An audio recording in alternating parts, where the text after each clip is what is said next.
pastor at a neighbouring church, but we are Pakistanis too.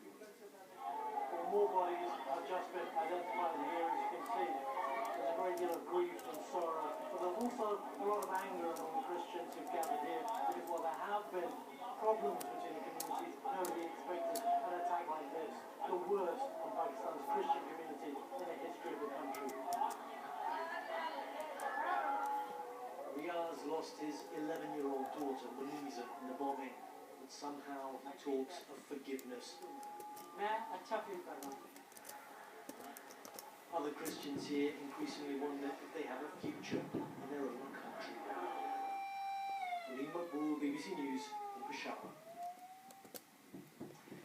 One of China's most powerful and popular politicians has been jailed for life after being convicted of bribery, corruption and abuse of power. The court found Bo Xilai guilty of all charges, including an attempt to cover up the murder of the British businessman Neil Haywood. Damien Grammaticus has more.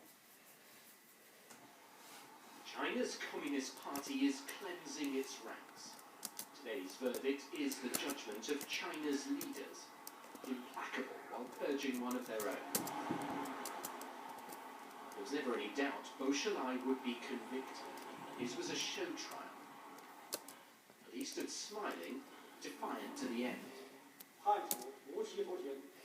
The judge said Bo's confession was not obtained under torture, pronouncing him guilty of taking £2 million in bribes and trying to cover up the murder by his wife of the British businessman Neil Haywood.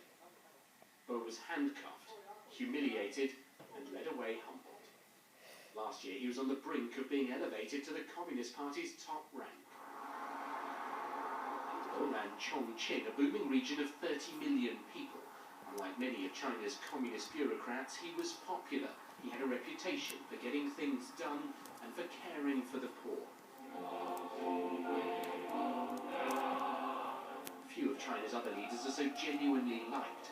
That earned him enemies in the party who seized on his failings. Bo's family were living it up, his son at Oxford University.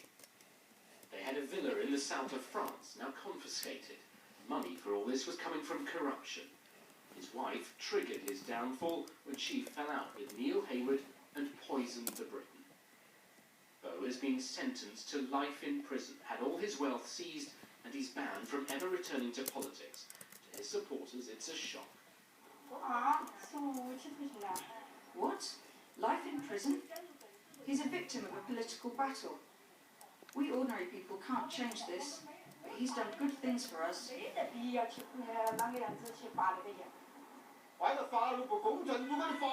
It's so unjust. It's not a fair verdict. He'll always be a hero to us. He cared about the people, so we support him.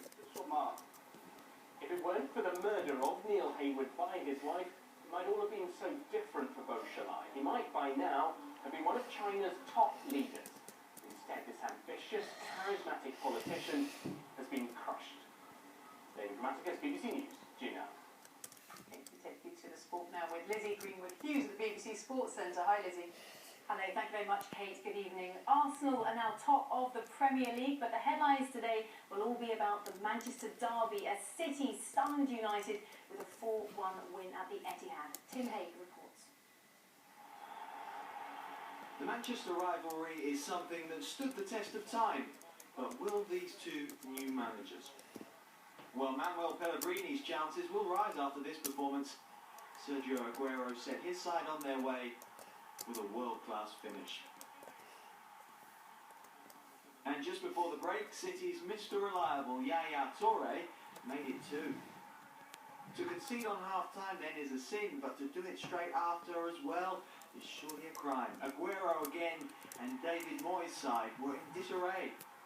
And it was to get worse for the red half of Manchester when Samir Nasri made it 4. And though Wayne Rooney did get one back for United, it was little more than a consolation. Following Sir Alex Ferguson was always going to be one of the toughest jobs in football, and on the basis of this performance, it could be harder than anyone imagined. Tim Hague, BBC News. Well, that extraordinary derby rather overshadowed Arsenal's table-topping achievements in the early